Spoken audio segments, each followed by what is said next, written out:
जे काही हवंय ते झी5 ऍप वर पहा. झी5 ऍप डाउनलोड करा आणि फ्री मध्ये पहा केव्हाही कुठेही. काय झालं ना की आम्हाला एक टॅक्सीवाला भेटला होता. तर तो म्हणाला की कामत साहेब रस्त्यामध्ये कोणाशी तरी जोर जोरात भांडत होते. आता तो टॅक्सीवाला इकडेच येतोय. इकडे का? अहो तुम्हीच तर कामत साहेबांना सोडवायला गेले होते ना त्या दिवशी. मग कामत साहेबाचं आणि तुमचंच भांडण झालं नसेल कशावरून? म्हणजे तुझं आणि देवाशीष सरांचं नक्की भांडण झालं नाहीये ना? मग कशाला उगाच टेन्शन घेतोयस? मला सांग, तो मूर्ख टॅक्सीवाला जो कोणी आहे त्याने उद्या काहीही विचार न करता सांगितलं की हो हाच माणूस आहे जो देवशी भांडत होता. मग केवढा प्रॉब्लेम होईल त्याने. हे लोक काही करू शकतात यार आदित्य.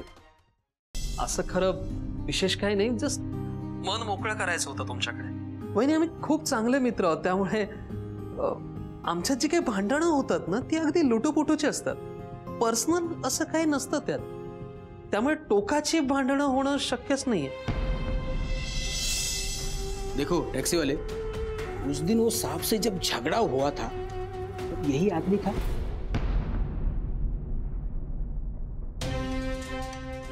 एकदम अच्छे से देखो, नीट याद करो.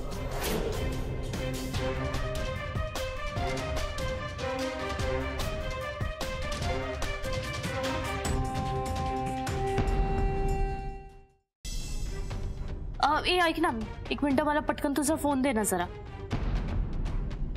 का? कशाला हवाय? अरे मला या डॉक्युमेंटचे फोटोज काढून पाठवायचे तर ते पटकन मला. मग तुझ्या फोनवरून काढ ना. आदित्य अरे माझ्या फोनचा कॅमेरा बरा नाहीये, तुझ्या फोनचा कॅमेरा छान आहे. दे ना मला पटकन फोटोज काढायचे. बरं आणि इकडे मी काढतो. म्हणजे आता तू मला तुझ्या फोनला हात सुद्धा लावू देत नाहीयेस. एवढं काय लपवतोयस तू तुझ्या फोन मध्ये?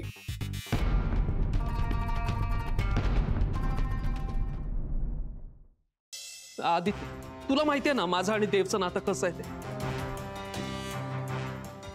यांना असं वाटतंय की या सगळ्याच्या मागे मी आहे. मी कसं का करेन काही देवच्या बाबतीत? सांगा. नाही बरोबर आहे तुमचं, पण तुमचं आणि देवाशीष सरांचं नातं नक्की काय होतं ते मी कसं सांगणार? हा मॅडम, मी मधुरा मॅडमच्या घरी आलोय, पण त्या घरी नाही आहेत मॅडम. दाराला कुलूप आहे. इतक्या रात्री कुठे गेली? मधुराने ऑफिस जॉईन केल्यावर वासू तिच्या प्रेमात पडला हे दादाला कळलं आणि त्याचा वासू आणि मधुराच्या लग्नाला विरोध होता आणि म्हणूनच वासूने दादाला गायब केलं. आणि मग पोलीस वासूला मार मारते आणि वासू म्हणेल की जोपर्यंत देवाशीष माझ्या आणि मधुराच्या लग्नाला होकार देत नाही तोपर्यंत मी देवाशीषला परत आणणार नाही. मिस मधुरा, वासू असं म्हणाला की मी निर्दोष आहे हे मधुराला माहिती आहे. नक्की काय माहिती आहे तुम्हाला? मला कुठे काय माहित असेल. त्याने उगाच माझं नाव घेतलं असेल. उगाच? कुणी कोणाचं उगाच का नाव घेईल? ते इंट्रोगेशन मध्ये काहीतरी असेलच ना. नाही म्हणजे तो दुसऱ्या कोणाचंही नाव घेऊ शकत होता, पण त्याने फक्त तुमचं नाव घेतलं. असं का? रिग्रेट होतंय तिला खूप. म्हणत होती वासूला जेव्हा पोलिसांनी नेलं तेव्हा तिने त्यांना थांबवायला हवं होतं. मीच सांगितलं होतं तिला असं काही म्हणू नकोस म्हणून.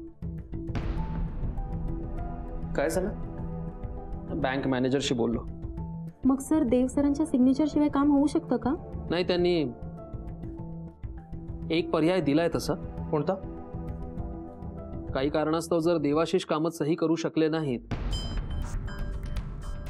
तर त्यांच्या पत्नीची सही ऑथॉरिटी म्हणून स्वीकारली जाईल.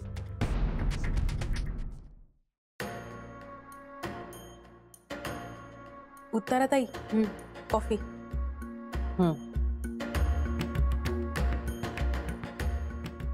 तुम्ही पण आलात, तुमच्यासाठी पण कॉफी आणते. पण नाही राहू दे. मला एक महत्त्वाचं सांगायचंय तुम्हाला. काय? मला रागिणी मॅमचा फोन आला होता. काय म्हणाल्या त्या? काही कळलं का दादाविषयी? हो, मिस्टर कामत कुठे आहेत हे कळले पोलिसांना. त्यांनी शोधून काढले त्यांना.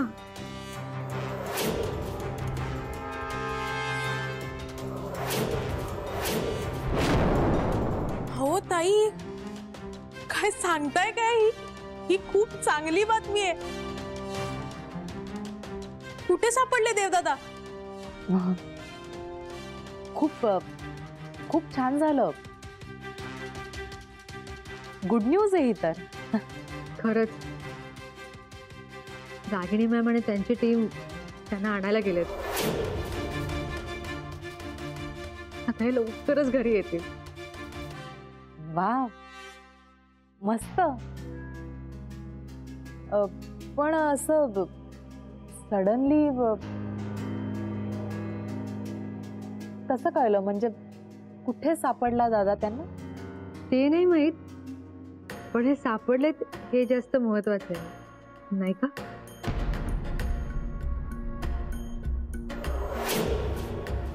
ऑफकोर्स दादा सापडला हे महत्वाचं. ताई, देवदादा येणार म्हणजे काहीतरी चांगलं खायला करायला हवं ना आपण. नाही नाही, गीता थांब जरा. म्हणजे आता काही करायला नको, कोणाला काहीही सांगायला नको. रागिणी मॅमने सांगितलंय मला की कोणाला काही कळता कामा नये. मला जर आवडलं नाही म्हणून मी तुम्हाला दोघींना सांगितलं. ठीक आहे ना ताई, दादा आल्यानंतर सगळ्यांना आपोआप कळेलच. हो, खरंच आहे. मी पण लगेच जाऊन देवासमोर साखर ठेवते. हा ताई, मी कॉफी आणते तुमच्यासाठी.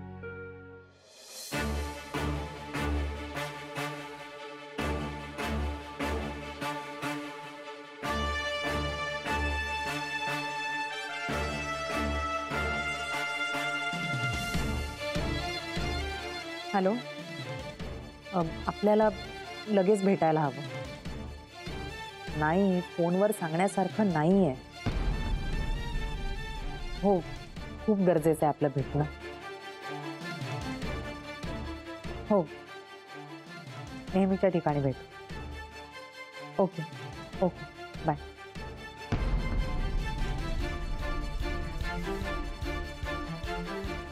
मधुराला कळवायला हवं. पोलिसांना कळलंय जिजू कुठे आहेत. ते गेलेत आता त्यांना परत आणायला. काय? हा, पण हे कसं शक्य आहे? हा? म्हणजे आपल्याला कोणीच कसं नाही सांगितलं? मी तिला ना फोन करून विचारते. हे नाही नाही, तू जर आता मीराला फोन केलास तर आपल्याला हे सगळं कसं कळलं याचा प्रश्न पडेल तिला. हे आदित्य, पण तिने आपल्यालाही सांगितलं नाहीये. आपल्याला हे न सांगण्यामागे नक्कीच काहीतरी कारण असू. कदाचित हा ट्रॅप असू शकतो. आणि हे भडसावळे सर आपला नेक्स्ट प्रोजेक्टमध्ये आपले 50% पार्टनर. या, हाय सर. कॉंग्रॅच्युलेशन्स.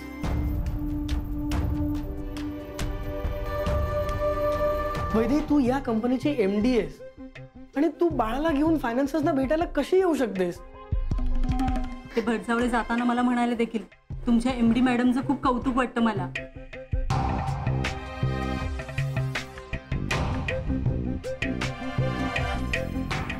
वैदे, तन्वी, तिचं रक्षण कर आणि लवकरात लवकर ती सुखरूप घरी येऊ दे.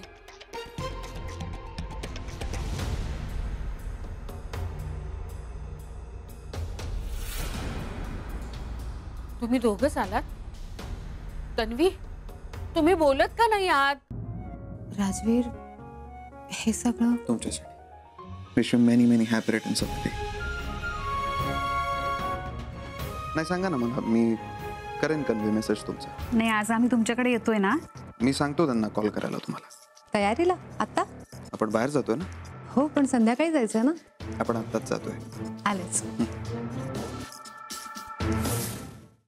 हा दादा, कुठे आहेस तू? अरे झालं काही नाहीये, माझा मित्र आहे ना तेजस, तो आलाय घरी. बरं मला सांग, मीनाक्षी तुझ्याच सोबत आहे ना? बरं बरं, या आम्ही वाट बघतो.